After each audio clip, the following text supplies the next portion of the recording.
Bano be bamu ku bakulembeze ba Sacco z'emyooga ez'enjawulo mu disitulikiti y'e Kayunga abakungaanidde ku wofiisi y'omubaka wa pulezidenti okukubaganya ebirowoozo ku nsimbi z'emyooga. Olukiiko luno lwetabiddwamu n'abakungu okuva mu kitongole kya Microfinance Support Center nga bakulembeddwamu atwala ettundutundu lya Kampala nga ne Kayunga mwagwa. Amyuka RDC Kayunga Solomon Baleke asinzidde mu lukiiko luno n'alabula abakumpanya ensimbi za gavumenti naddala ezisindikibwa mu bantu okubakulaakulanya nti balye kamanye. Tubasaba ab'emyooga mu concentrating muki muleke n'aba PDM bayitire eri. Bwe wayagala ku myoogo gye mu PDM genda osasule emyoogo otereze ojje tukuwa akakadde ka PDM weekali. Era munyiivu eri abantu abafunye ku ssente z'okwekulaakulanya kyokka ne basigala mu mbeera embi olw'okuzikozesa obubi. Olw'ofunanga ssente yonna nga bagambye nti ya gavumenti ng'omanya nti ofunye ssente yo. Ssente yaani?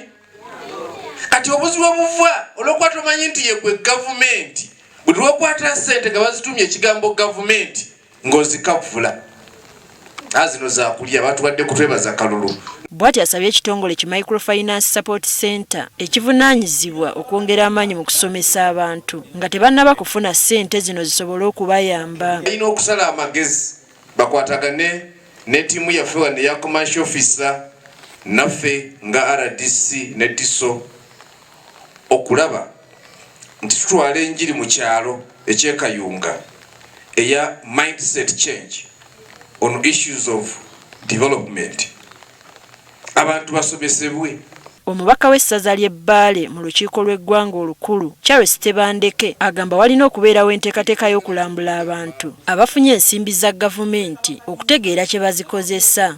Ensimbi ezo bw'obanga oziteese buteesi mu kibbo n'oziteeka awo ng'agenda ozirondoola tomuwadde wadde penny okulondoola ensimbi ezo really what is the sense behind that? Era si musanyufu eri bannabyabufuzi banne abavumirira enteekateeka za gavumenti ez'okwekulaakulanya. Kati omuntu yenna abeera eyo n'ayogerera bubi ssente z'emyooga eza PDM ate nga tagenze kulaba bwe zitambula tafuddeeyo na kulaba baani abaziganyuddwamu enteekateeka yazo eri etya omuntu bw'atyo aba yeetaaga kuyamba. Nze ndowooza abeerako n'ekizibu ku bwongo.